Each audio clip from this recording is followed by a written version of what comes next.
यह video Padma Vibhushan doctor Gopinath कविराज और professor अमूल्य दत्ता गुप्ता की प्रामाणिक रचनाओं पर आधारित है।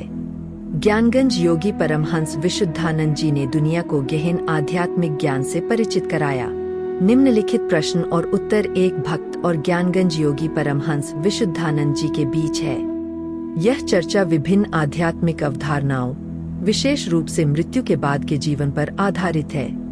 भक्त: बाबा, कृपया लोकों की अवधारणा पर कुछ प्रकाश डालें। बाबा: ब्रह्मांड में अनंत लोक है और उनमें से कुछ का उल्लेख नीचे किया गया है। मृत्यु लोक: हम वर्तमान में मृत्यु लोक में रहते हैं, जो पृथ्वी को संदर्भित करता है। परलोक: इसमें यमलोक, नरक, पितृलोक और सुरलोक जैसे विशाल क्षेत्र शामिल है। अन्य लोक: चंद्रलोक, सूर्यलोक, तपोलोक, गंधर्वलोक और ब्रह्मलोक तक। ये लोक भोग के स्थान हैं। मूल लोक को छोड़ने के बाद आत्माएं इन लोकों में एक निश्चित अवधि तक रहती है, जो उनके कर्म पर निर्भर करती है। नरक को छोड़कर अधिकांश लोक विभिन्न प्रकार की खुशियों से भरे होते हैं।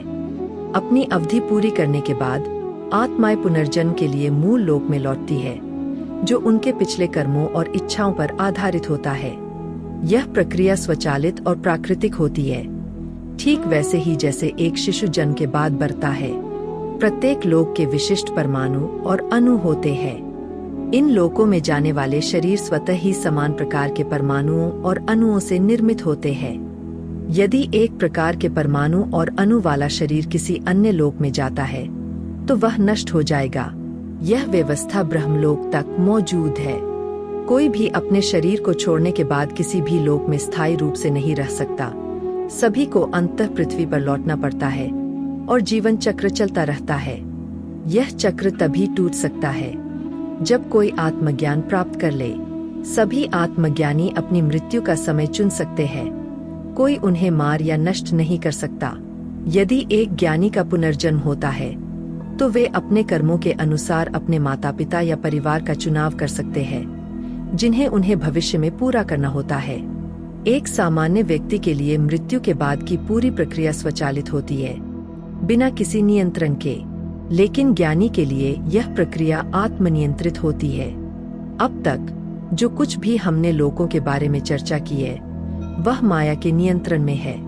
कुछ लोग अस्थायी शांति और सुख प्रदान करते हैं, लेकिन वे सभी अस्थायी होते हैं। भक्त: देवता और देवियां कैसे दिखते हैं? क्या वे वास्तविक हैं? उनकी आध्यात्मिक शक्तियों के बारे में बताइए। बाबा: देवता और देवियां मनुष्यों के समान दिखते हैं, लेकिन उनके शरीर प्रकाश से बने होते हैं, जो निरंतर तेज उत्पन्न करते हैं। सभी देवताओं और देवियों के पास विशेष शक्तियां होती है, और उनके दिव्य शरीर और मन की शुद्धि के स्तर के आधार पर उनके शरीर से विभिन्न प्रकार की मीठी सुगंध आती है। उदाहरण के लिए, उच्चतम स्तर की शुद्धि पर, जैसे नारायण, उनके शरीर से हमेशा कमल की सुगंध निकलती रहती है। जो योगी उस स्तर की शुद्धि प्राप्त करते हैं, उनके शरीर से भी पद्म की सुगंध अनुभव होती है। इसे बिंदु शुद्धि कहा जाता है। बाबा विशुद्धानंद उस स्तर के एक योगी के शरीर से हमेशा पद्म की सुगंध निकलती रहती थी। इसके अलावा उन्होंने विभिन्न प्रकार के सुगंध इत्र बनाए और उन्हें गंध बाबा के रूप में जाना जाता था। उन्होंने यहाँ तक कि कृष्ण के शरीर की सुगंध भी लाकर प्रदर्शित की थी। एक और महत्वपूर्ण बात यह है कि उच्च लोकों का समय अनुपात मूल लोक के समय से भिन्न होता है। उदाहरण के लिए, यमलोक और मूल लोक के बीच समय अनुपात एक दिन का 1 वर्ष से होता है। इसका अर्थ है कि यमलोक में एक दिन पृथ्वी के 1 वर्ष के बराबर होता है। यदि कोई आत्मा उच्च लोकों की ओर बढ़ती है, तो समय अनुपात बढ़ जाता है। इस कारण से गया विष्णुपद में श्राद्ध करने की एक व्यवस्था है, यह मानते हुए कि नारायण में विष्णु सबसे उच्च स्थान पर है। ऐसे शक्तिशाली स्तर से श्राद्ध करने से आत्मा को उस स्तर तक उठने में मदद मिल सकती है, जहां पृथ्वी पर सामग्री के साथ श्राद्ध समारोह की आवश्यकता नहीं होती, केवल प्रार्थना भविष्य में पर्याप्त होगी। भक्त: कुछ देवताओं और देवियों के एक से अधिक सिर होते हैं। क्या यह सच है? क्या हम उन्हें देखकर डरेंगे? बाबा: जो लोग ऐसे देवताओं और देवियों का दर्शन प्राप्त करते हैं, उन्हें उनके मंत्रों का जाप या जप करना चाहिए। ऐसा करने से भक्त का शरीर समान प्रकार के परमाणुओं और अणुओं से ओतप्रोत हो जाता है, जिससे डर समाप्त हो जाता है। भय असमान परमाणुओं और अणुओं के पारस्परिक क्रिया से उत्पन्न होता है। जब सत्संग हो रहे होते हैं तो देवता और देवियां कभी कभी वातावरण का आनंद लेने के लिए आते हैं। जाने से पहले वे प्रतिभागियों को आशीर्वाद देते हैं और अपनी दिव्य सुगंध फैलाते हैं। लोग तब महसूस करते हैं कि वे एक देवी की उपस्थिति में थे, जिन्होंने उन्हें आशीर्वाद देकर छोड़ दिया। भक्त, यहाँ कौन आया था? बाबा, महालक्ष्मी। कभी कभी वे दिव्य वाणी के माध्यम से संदेश भेजते हैं। केवल वही व्यक्ति जिसके लिए संदेश होता है उसे सुन सकता है, न कि अन्य लोग। भक्त, दिव्य वाणी के माध्यम से प्राप्त संदेश और सपने में प्राप्त संदेश में क्या अंतर है? बाबा, दिव्य वाणी के माध्यम से प्राप्त संदेश जागृत अवस्था में प्राप्त होता है और हमेशा सही होता है।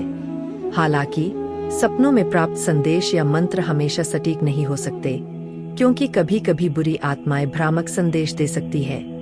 लेकिन सामान्यतः यदि किसी संत से सपने में कोई मंत्र या संदेश प्राप्त होता है तो वह ज्यादातर सही होता है, क्योंकि बुरी आत्माएं महात्माओं का रूप धारण नहीं कर सकती।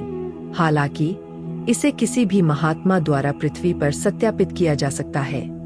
भक्त, बाबा, सृष्टि तत्व के बारे में कुछ बताएं। बाबा, मेरे पुत्रों, आज मैं इस विषय पर केवल कुछ शब्द ही कहूंगा, यद्यपि यह बहुत व्यापक है।